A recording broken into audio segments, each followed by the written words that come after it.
The latest edition of Time magazine tells us that we are living in revolutionary times. The cover story is entitled "The Mindful Revolution." You can't turn the page of a scientific journal or a business review at this point in time without being confronted by the word mindfulness. Indeed, a couple of business reviews in the United States have recently said that mindfulness needs to be embraced, if for no other reason, because of its economic benefits. The theory goes that a happy camper is a productive camper. But surely there is more to mindfulness than that. Today we start our latest series. This series is on mindfulness, and we will be covering over the next few weeks why you would want to be mindful, how you can become mindful, and how you can deploy mindfulness with a view to living the life that you want effortlessly. We need to start today, however, by getting our heads around what mindfulness actually is, because yes, a happy camper is a productive camper, but a happy camper may be still only doing ordinary things in a relatively ordinary way. Mindfulness enables the extraordinary, but mindfulness only enables the extraordinary if it is deployed in a manner that is focused within the context of real and clear and subconsciously understood goals.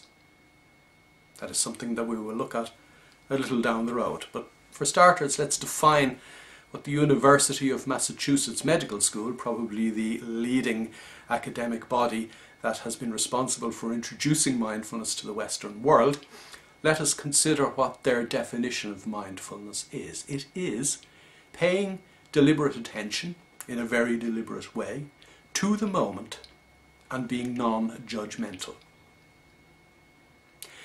I say it is responsible, the University of Massachusetts, for bringing mindfulness to the Western world because in fact mindfulness is the best part of 2,600 years old. It's an integral part of the Buddhist tradition.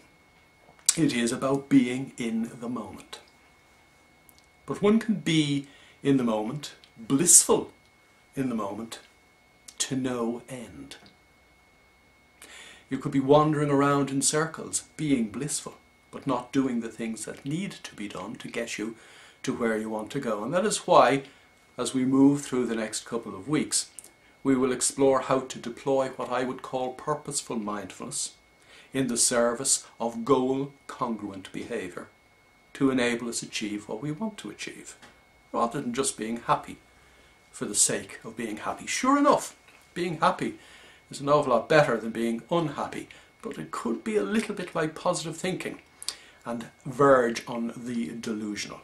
So let's come back to that definition.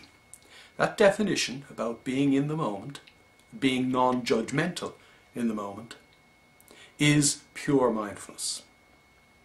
Pure mindfulness needs direction. The direction that you give pure mindfulness comes from the goals, as I said a moment ago, that are properly understood by your subconscious mind.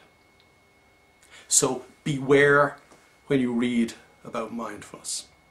As you will discover over the next few weeks, mindfulness is a tool. It is not an end in itself. As you will discover over the next few weeks, anybody, everybody can be mindful, and it sure beats the hell out of being mindless. So there we are. That is the introduction to this particular process over the next few weeks. Next week we will review why you would want to be mindful.